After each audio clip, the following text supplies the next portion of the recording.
이은영 휴먼앤데 도수장 나오셨습니다. 어서 오십시오. 안녕하십니까. 배 수사님, 윤 대통령 지지율 갤럽에서는 소폭 하락했고 RN서치, 리얼미터는 소폭 상승했습니다. 한 주간 지지율 흐름 어떻게 보셨나요?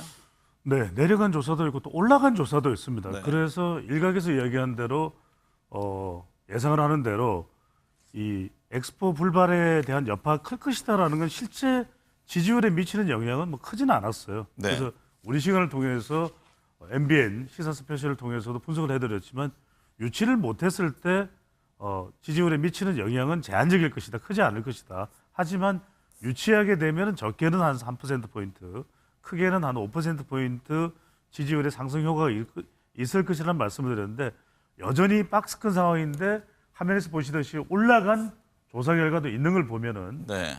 부산 엑스포 유치 불발이 미치는 영향은 크진 않다. 이렇게 해석할 수 있습니다. 이은영 수사님, 그런데 윤 대통령 부정평가 이후에 엑스포 유치 실패가 등장을 했습니다. 네.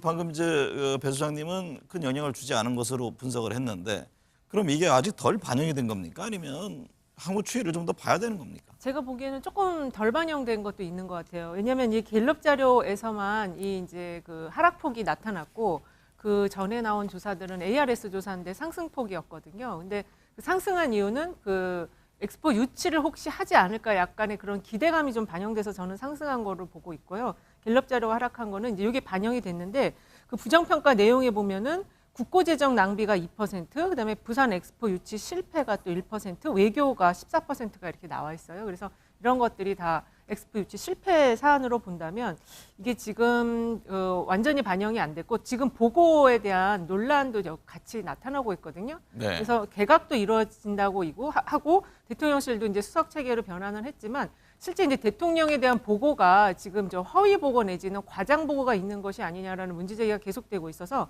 다음 주에 조금 더 하락할 수도 있을 것 같다라고 보고 있습니다. 사실 이제 제일 큰 관심 지역은 부산 경남 지역이잖아요. 네. 배 수장님. 근데 갤럽 조사에서는 대통령 지지율이 상승을 했습니다. 이건 어떻게 분석해야 할까요? 그렇죠. 뭐 엑스포 유치를 하면 좋겠지만 엑스포 유치를 했다 하더라도 그게 실제적으로 지지율 상승이 계속 총선 때까지 또는 두 달 뒤, 또 6개월 뒤까지 이어질지는 알 수가 없는 것이거든요. 그러니까 중요한 것은 결국 지지율이 올라가는 것은 지지층들이 만족할 만한 정책, 또 경제적인 효과, 또 내년 총선에 대한 인적 쇄신 이런 부분이 있어야 되는데 사실 엑스포 유치가 미치는 영향은 뭐 지속되거나 그것에만 의존되는 변수는 아니라고 볼 수 있겠죠. 네. 그런 면에서 이제 중요하다고 볼 수 있는 것이고 또 하나 방금 전에 이제 이은영 소장이 비교를 해주셨는데 실제 대통령 지지율이 올라간 조사가 조사 시점은 한국 갤럽보다 더 나중이거든요. 그래서 그런 걸 본다면 엑스포가 미치는 영향보다는 오히려 지금 정치권에서 각종 이슈들이 있습니다. 민주당에서는 선거제와 또 이재명 대표의 최측근인 김용전 부원장에 대한 또 선거 결과 이런 부분들 또 부산시장 선거 결과 이런 것들이 더 큰 영향을 미칠 수 있기 때문에 부산 엑스포의 영향보다도 내년 총선과 관련된 정치적 영향이 더 많은 영향을 미치고 있다고 봐야 되겠죠. 이은영 수사님, 네. 윤 대통령이 부산 엑스포 유치 실패에 대해서 이례적으로 대국민 사과를 했습니다. 네. 민심 달래기에 나선 건데 향후 민심 흐름은 어떨까요? 그러니까 이게 지금 좀 전에 배 수장님 얘기하신 것처럼 그 엑스포 유치 실패 이후에 이제 지지율 상승이 이어졌다고 얘기하는데 그거는 이제 그 결집으로 봐야 될 것 같아요. 이 위기에 따른 결집. 네. 그리고 지금 그 갤럽 자료를 보면은 부울경 지역에서 상승했다고는 하지만 11월 내에 긍정평가 상승했다고 하지만 지금 부정평가가 긍정평가보다 다 높은 상황이거든요.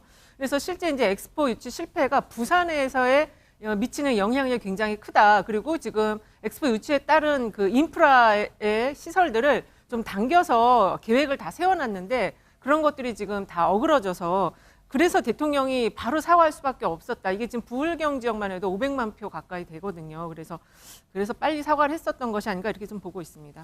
배 수장님, 결국 네. 이제 내년 총선에 어떤 영향을 줄 것이냐 이 점 아니겠습니까? 그렇습니다. 네.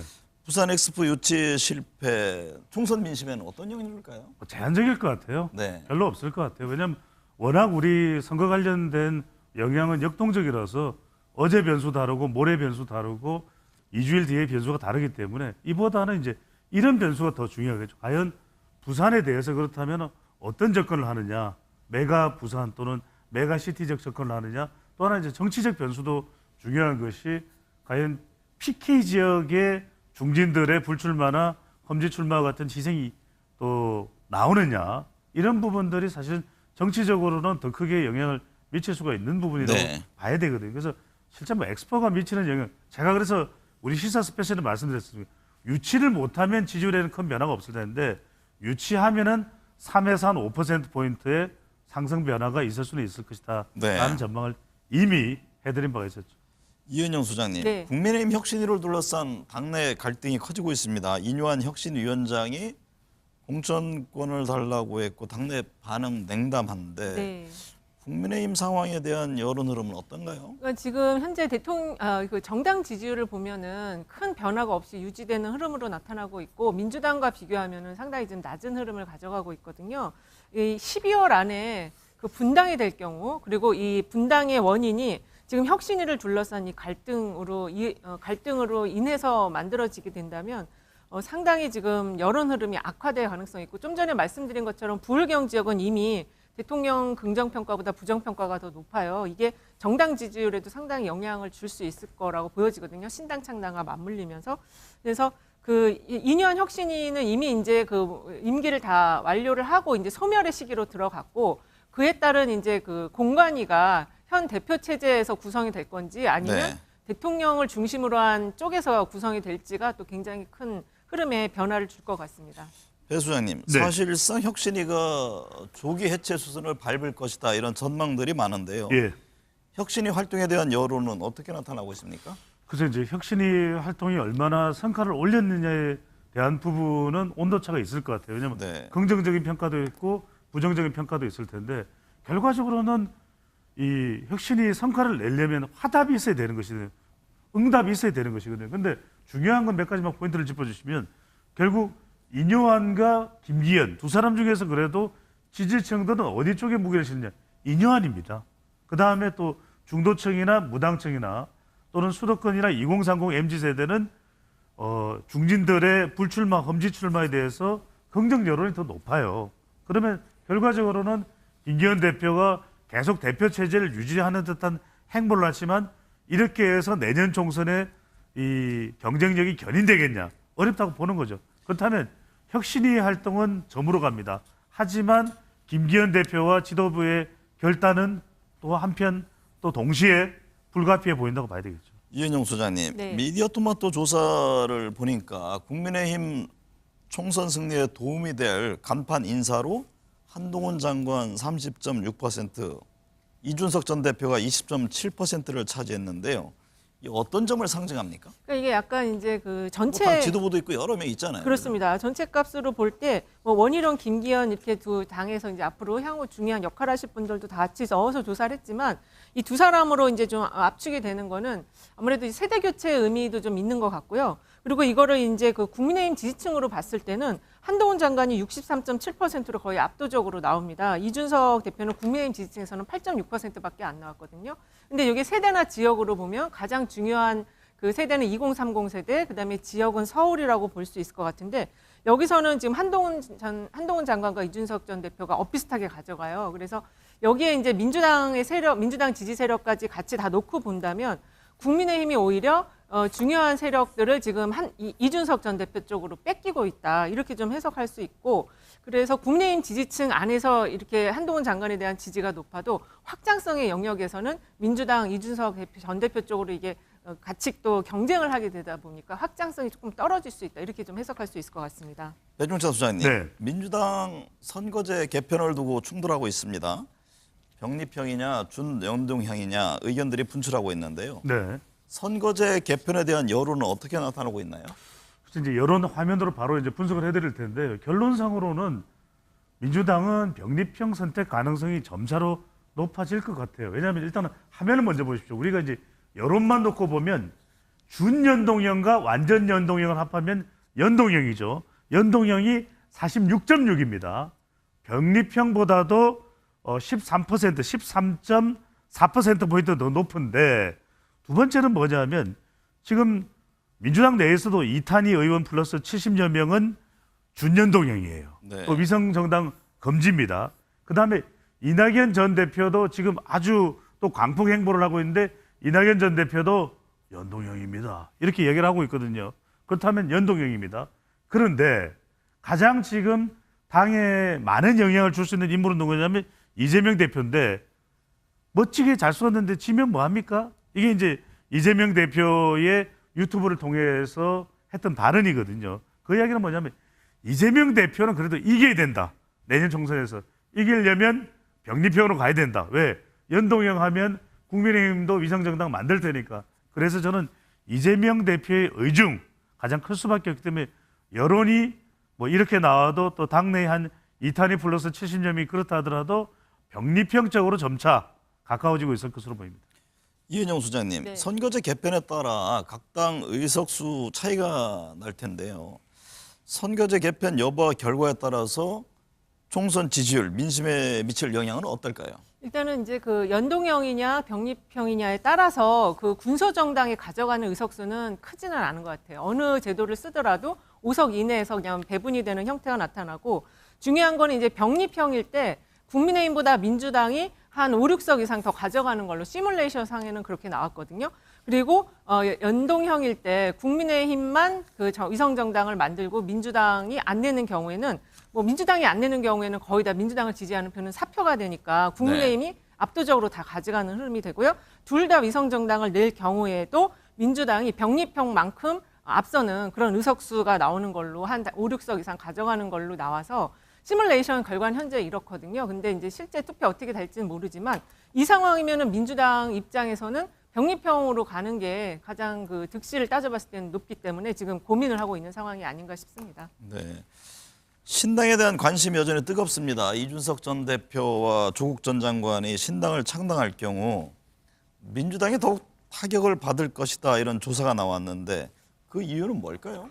비례 의석 때문이죠. 그러니까 이제 결국 소선거구에서 신당은 누구의 신당이 됐든 별 영향이 없을 것이다. 근데 참 흥미로운 점은 뭐냐면 지금 화면으로 바로 보여주실 수 있죠.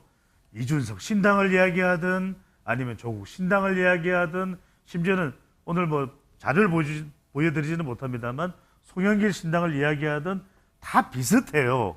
비슷한 것이 뭐냐면 비슷하게 나오는 이유는 지지하는 정당이 없다는 무당청에서 그 정도의 비율로 지지가 나오기 때문이거든요. 그러니까 이준석 신당을 하든 조국 신당을 하든 별 차이가 안 납니다. 그렇다면 결국 이거는 비례 투표에서 그것도 준연동형 비례대표제를 최소한 할 때 완전 연동제를 하면은 더 좋겠지만 신당 하려는 사람들한테는 그런 상황에서는 이제 이게 가능한 이야기인 것이고 그럴 경우에는 민주당이 타격받을 수밖에 없다. 왜?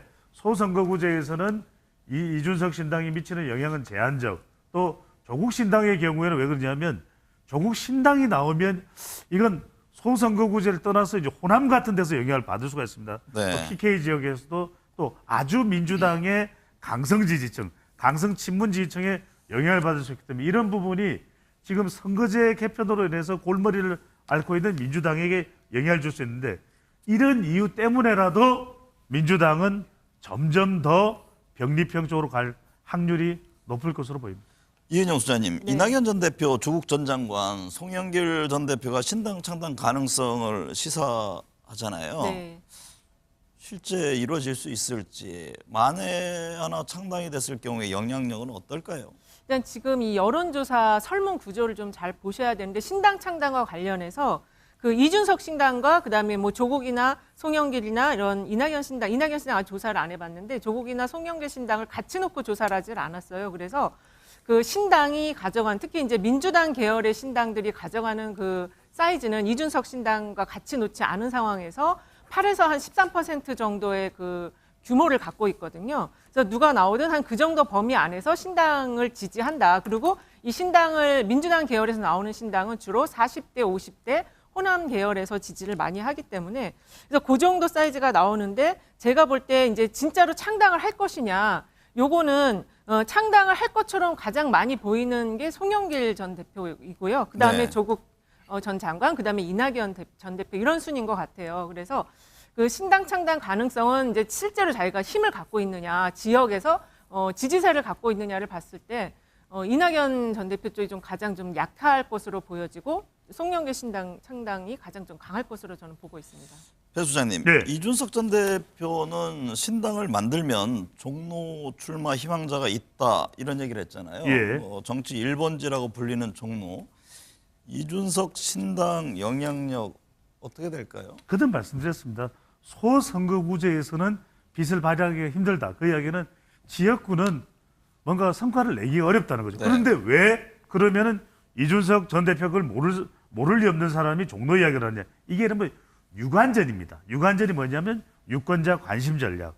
이걸 계속해야 신당에 대한 불씨를 땡겨 놓을 수가 있거든요. 근데 이게 중요한 만약에 이준석 전 대표가 직접 종로에 출마했을 경우에는요. 그것도 상당한 또 반향을 불러일으킨다고 봐야 되겠죠. 반향뿐일까요? 아니면 당선? 그런다 하더라도 그건 쉽지가 않아요. 아니다, 이 왜냐하면 말씀인가요? 종로의 유권자 구성이나 이런 네. 걸 보더라도 아주 치열한 3파전은 될지 몰라도 그러면 이준석 전 대표의 경우에는 종로 선거에만 매몰돼 버리거든요. 그런 부분도 있고 만약에 종로 선거에서 신당도 만들지 못하고 본인이 져버린다. 물론 뭐 어떻게 될지는 모릅니다. 네. 자, 근데 여기서 우리가 짧게만 덧붙이면은 그러면 뭔가 좀 더 크게 전략을 세우면 되는데 아직까지는 이준석 전 대표가 이 매크로한 설계를 못하고 있는 거시적 설계가 안 되고 있는 게 아직도 이준석 전 대표가 떠날 것인가 이번 달 27일 날짜는 정해놨는데 어떨까 저떨까 사람은 안 모이는데 더불어민주당 이상민 의원은 국민의힘에 간다는 이야기도 들리는데 불안한 거예요. 그래서 네. 이러다 보니까 이럴 때는 마이크로 어프로치 일종의 미시적 접근을 많이 하거든요. 그러니까 종로 툭 던져야 되고 이런 상황인데 제가 우리 스페셜 통해서도 거듭 말씀드렸습니다만 여기서 중요한 것은 이준석 전 대표가 이제 얼마 안 남았습니다. 한 24일경 정도 남았죠. 그러면은 이제 정도에는 확실히 신당을 할 거면 이 매크로 설계를 해야 됩니다. 들어가야 됩니다. 철학이나 사람을 어떻게 모을지 또 이준석 신당의 대표 정책은 뭔지를 꺼내놓을 때가 된 거죠. 24일이라는 게 27일을 언급한 점 그러니까 말씀하신 거죠? 27일까지 한 네. 24일경 남아있다는 말씀드린 거죠. 대통령 참모진 교체했잖아요. 곧 이제 내각 개편이 있는데 한동훈 원희룡 장관이 어떻게 될 것인지 이 좀 관심인데 지지율이라든가 총선 분위기에 어느 정도 영향을 줄까요? 저는 자칫 잘못하면 부정적일 수도 있다. 왜 그러냐면 지금 중요한 게 이 개각을 통해서 이른바 대통령의 지지율이 올라가야 되는데 그러면 중도나 무당층이나 수도권이나 이건데 그 효과보다는 이 개각을 통해서 나올 사람들의 효과를 기대하는 것 같아요. 원희룡, 그다음에 한동훈 이런 출마를 하는 사람들의 효과를 기대하는 것이지 개각으로 기대하는 것은 제한적일 것이다. 네. 왜냐하면 적어도 이 개각에서 핵심 부처의 누군가가 이런 사람을 이래야 이제 여성 또는 주부층 또는 자영업층을 또 끌어낼 수가 있거든요. 그런데 지금 거론되는 인물들 다 저도 분석을 해봤습니다. 심지어는 후임 방통위원장으로 거론되는 인물들을 봤을 때도 이 파급 효과를 보면은 문화체육부 차관 정도로 거론되고 있는 이영표 전인가요? 국가대표 축구 선수죠. 이 전 국가대표 축구 선수에 관련된 정도만 주목을 받을 정도라면 이 부분보다는 개각으로 인해서 총선에 나오는 인물들의 영향을 노리고 있다. 아까도 이제 여론조사 결과를 봤는데 한동훈 장관이 내년 총선에 국민의힘의 간판이다. 한동훈 장관이나 원희룡 장관에 주목하는 효과라고 봐야 되겠죠. 이은영 소장님, 미디어 토마토 조사에 따르면 국민 10명 중 6명이 김건희 여사에 대한 특검에 찬성하는 것으로 나타났는데요. 네. 오늘 8일이잖아요. 네. 그 쌍특검법을 처리할 가능성이 거론되고 있는데 특검 흐름이 향후 정치권에 어떤 영향을 줄까요? 그러니까 이게 지금 김건희 여사 특검은 계속 그 비호감도와 연관된 속에서 특검 여론이 되게 높았어요. 그리고 최근에는 그 명품 가방 수수와 관련해서 특검 여론이 더 높아질 수도 있는 상황이거든요. 지금 대통령실에서 아무런 입장 표명을 하지 않고 있는데 이게 이제 어떻게 보면 국민정서법에 걸릴 수가 있거든요. 그래서 특검이 이제 지금 그리고 특검에 이 명품 가방 수수한 것도 넣자라는 이야기가 있는데 민주당이 그거를 넣을지는 모르겠지만 어쨌든 특검을 만약에 하지 않으면 굉장히 또 여론이 악화될 수도 있을 것으로 네. 보입니다. 배 주장님, 네. 윤 대통령이 김건희 여사 특검 거부권을 행사하면 안 된다 이런 여론조사도 있던데 그렇다면 이게 나중에 거부권 행사를 어떻게 하느냐에 따라서 내년 총선 지형에도 영향을 줄 것으로 보십니까? 맞습니다. 대선에도 우리 시사 스페셜을 통해서 제가 윤석열 후보의 운명은 김건희 여사에 달렸다라는 말씀드렸듯이 앞으로의 총선의 운명도 자칫 김건희 여사에 달렸다는 이야기를 하게 될 수밖에 없는 겁니다. 그만큼 대통령의 지지율을 더 꺼지게끔 만드는 건 아니더라도 무너뜨리지는 않더라도 더 올라가야 되는데 지금 이렇게 되면은 김건희 여사 관련된 특검법 게다가 최근에 함정 취재인가요? 그래서 노출된 이 영상 유출과 관련된 노출과 관련된 부분들 이런 부분도 여성 유권자 그다음에 2030 MZ 세대 블루칼라층 또 영향을 줄 수밖에는 없는 상황이거든요. 네. 그런 상황이기 때문에 상당히 대통령에게는 무겁다 이렇게 봐야 될 것 같습니다. 내년 총선 공천에서 가장 중요하게 봐야 될 점은 어떤 겁니까? 무엇보다도 저는 후보입니다. 후보가 어떻게 될지라는 것이 이제 중요하고 또 하나는 대통령 지지율을 더 끌어올려야 됩니다. 과연 연말 연초가 대통령 지지율의 희비 쌍곡선이 드러나는 지점이기 때문에 윤석열 대통령이 과연 연말까지 또는 연초에 지지율을 반전시킬 만한 모멘텀 대안을 가지고 있느냐 이 점이 내년 총선의 결정적이다라고 봐야 됩니다. 이은영 소장님은 총선 공천에서 중요한 점은 어떤 역시- 것으로 보세요? 역시 이제 지금 세대 교체가 좀 많이 대두가 되어 있어요. 특히 민주당의 경우는 이제 다선 의원들이 많기 때문에 좀 새로운 세대에 대한 그래서 청년들의 이야기가 계속 나오는 거고요. 그리고 이전에는 명망가 중심으로 공천을 했다면 이제는 좀 그 전문가 중심의 공천이 이루어져야 된다. 그래서 역시 어떤 인물을 공천을 할 것이냐 이게 가장 중요한 변수일 것 같아요. 네. 이번 주에는 어떤 점 눈여겨봐야 합니까? 핵심적으로는 예산안 처리가 어떻게 되느냐 봐야 되겠죠. 어차피 일정은 지키지 못해왔던 국회에 대해서는 상당히 국민들이 비판적이다 하더라도 언제쯤 제대로 예산안이 통과될지 두 번째는 이제 이 특검법 관련된 부분입니다. 과연 어떤 대응들이 여야에서 나올지 또 혁신이 관련된 부분 원래 최후 통첩일이 내일까지입니다. 네. 어떻게 될지 마지막으로는 이 민주당 내에서는 선거제도와 관련된 진통 어떻게 전개될지가 중요해 보입니다. 이은영 소장님은요? 지금 또 순방 계획이 잡혀 있는데 지금 특검을 앞두고 또 순방 계획 이야기가 나온다면 상당히 정서적 국민 정서상으로 굉장히 안 좋을 것 같고 아까도 말씀드린 그 명품 가방 수수권도 굉장히 중요한 변수가 될 것 같습니다.